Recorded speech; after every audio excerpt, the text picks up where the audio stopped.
Allez vous faire foutre, j'ai pas besoin de ça. Fiona m'a confié l'argent, ça vous plaît pas? Partez. J'entends bien là la réflexion d'une brute épaisse. Fiona a laissé 100 000 $ en partant. Debbie a gardé l'argent pour elle. Elle l'a utilisé pour acheter une grande quantité d'articles de luxe, qui ont rempli tout un entrepôt. Cependant Mickey, l'ami de Frank, a découvert le secret de Debbie et l'a fait chanter. Non! Pas touche!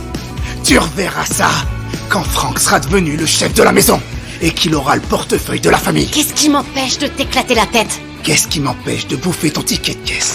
Fais pas ça!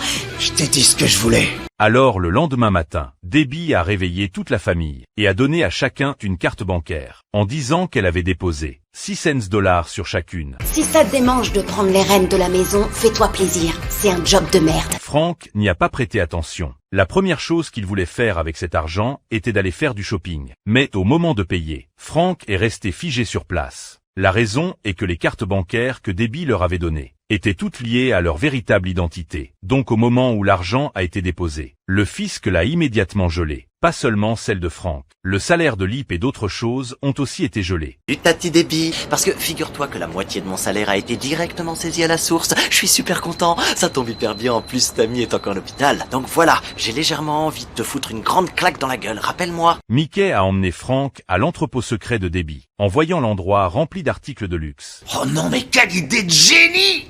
J'adorais les futés comme tout ma petite. Ils ont choisi quelques sacs à main coûteux et les ont apportés au bar de Kevin pour essayer d'obtenir un peu d'argent liquide. Mais Kevin n'était prêt à donner que 50 $ à Frank, même si les sacs de luxe avaient été utilisés. Les étiquettes étaient encore là. Chacun pouvait facilement se vendre au moins 3000 livres. Frank n'aurait jamais imaginé qu'un jour même Kevin l'arnaquerait. À ce moment-là, un cri est venu des toilettes. Frank Okuru immediatement. Le visage de Mickey était tout noir. Il semblait avoir été empoisonné. Il s'est avéré que Mickey avait une grave insuffisance rénale. Il devait faire une dialyse chaque semaine pour survivre. Frank a vite emmené Mickey à l'hôpital, mais il n'avait pas d'argent pour le traitement. Frank est retourné à l'entrepôt secret de Debbie. Cette fois, il a volé tous les articles de luxe à l'intérieur. Pendant ce temps, Debbie a terminé son travail et s'est rendue à son entrepôt secret. Au moment où elle a ouvert la porte, il n'y avait plus rien.